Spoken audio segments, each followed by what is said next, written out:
have you ever seen faster content decay cycles with AI progressing?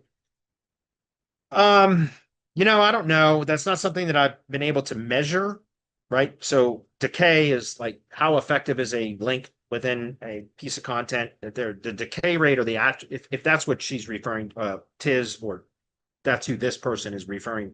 That's what this person is referring to.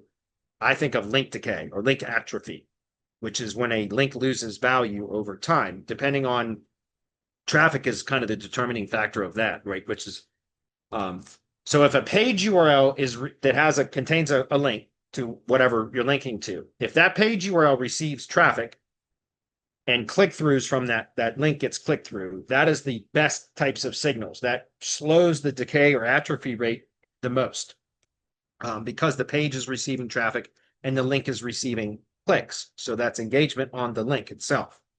So that is the slowest decay rate. Then if the page gets traffic, but the link doesn't get clicked, or very, very, very little does it ever get clicked, then it will decay faster than it does if the link is getting clicks, but still a fairly slow decay rate or atrophy rate. Okay. If the domain gets traffic, but the page doesn't get any traffic or very, very little traffic, then the link will decay even faster, right? Because now the page isn't even receiving traffic, which means the link isn't getting any clicks, but the domain is, and the page is part of a domain. So it's still going to decay, and it's going to decay faster than if the page was receiving traffic. If the domain itself doesn't get any traffic or very little traffic, that is the type of link that will decay the fastest, right? And so how much does it decay? I don't know. I don't even know how to measure that, to be honest with you.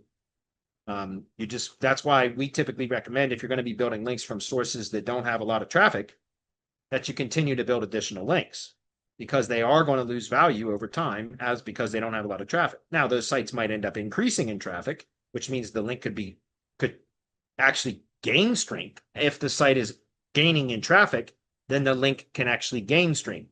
But that's not that. I'm not saying that's not typical, because it is. If you start a new site, like a new blog, and you're publishing content and it doesn't have a lot of followers, doesn't have much user base, not a lot of readers, etc., but you keep adding content to that blog and it gains in authority and starts to gain followers and readers, etc., that can actually increase in traffic over time, which can actually increase the value of the links on that domain.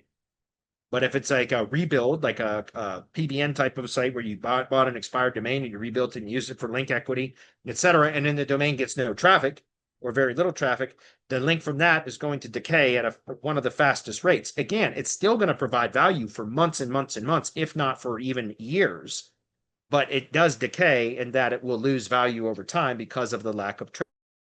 So that's why I recommend, when using those types of links, that you continue to build new links. Okay.